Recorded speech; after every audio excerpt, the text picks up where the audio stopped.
If Prime Minister Anthony Albanese is trying to soft launch his campaign ahead of what we presume will be next year's federal election, it's not off to a great start. He wanted a reset after the difficulties, the scandals of last year. He's now got a new mission to finally tackle the cost of living crisis, the same crisis he ignored for months, but he's already gone and broken a key election promise that Labor committed to ahead of 2 elections. This is setting the stage for tomorrow's National Press Club address from the Prime Minister.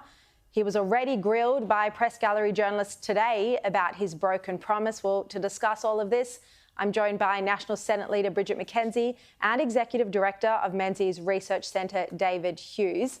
David, great to see you. Welcome to the show. Thank you, Sharri. Now, you are a political insider. You've worked on many Liberal Party election campaigns. You must look at this comment from the Prime Minister over 100 times. He committed to those stage 3 tax cuts. He said they were legislated. He said his word was his bond. Now he's breaking that promise. He's going to try argue to Australians that he's doing so for their own benefit. Do you think he's going to be able to sell this message? Well, what Australians really need is a dedicated plan to get inflation under control. That's the meaningful way to deal with cost of living. So I don't think we're going to see that from this Prime Minister. We haven't seen it over the last 18 months or so. As recently as last Friday, the Prime Minister committed to delivering the stage 3 tax cuts in full. So this is an integrity issue for the Prime Minister. There's 1.7 million Australians, by my calculations, who will now be worse off on account of this broken promise. Many of them will change their vote. Right, so they've said it's 1 million, but you actually think it's closer to 2 million, 1.7. Yes, so every Australian every Australian taxpayer earning over $150,000 will be worse off from what's been proposed by Labor based on what we've seen. We'll find out the full details tomorrow, of course, and what was legislated, what is currently law. So that will be around 1.7 million Australians. And of course, with bracket creep, that grows every day, every year. So we'll be looking at a significant number of Australians who will be worse off as a result of these changes.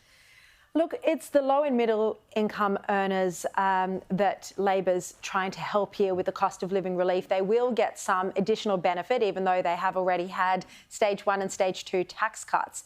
Do you think there's any chance at all that Labor has done this because it's worried in part about the Dunkley by-election? Well, look, it's possible, but I think, as I said, there's 1.7 million voters who will be worse off. They were promised tax cuts that now won't be delivered. So they were promised something that's now going to be taken away. And I think they're more likely to change their vote than the cohort of voters on lower incomes that weren't promised extra cash necessarily, but are now getting it. So I think there's a real risk here. And there's an integrity issue that cuts across low-income, high-income voters as well. They're now seeing a government that promised something before the election, that promised something as recently as last Friday, that is now failing to deliver that. So I think that's something that will affect all voters, including voters in Dunkley.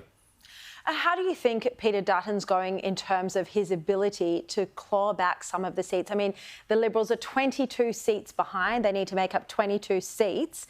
Albanese is doing really badly. The defeat of the Voice, the many lack of transparency scandals, Israel, there's so many things that various sections of the community are angry with him over.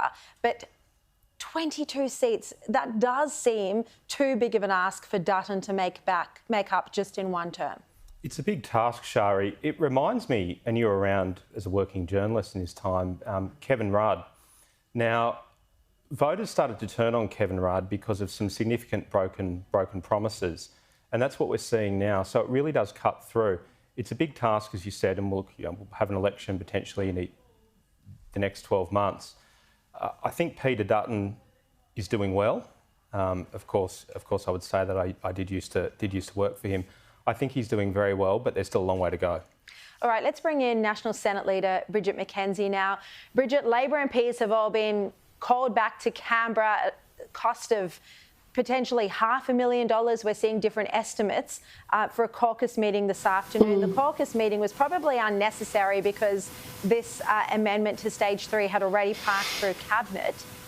Do you think this expense of bringing the politicians back to Canberra during a cost of living crisis was necessary?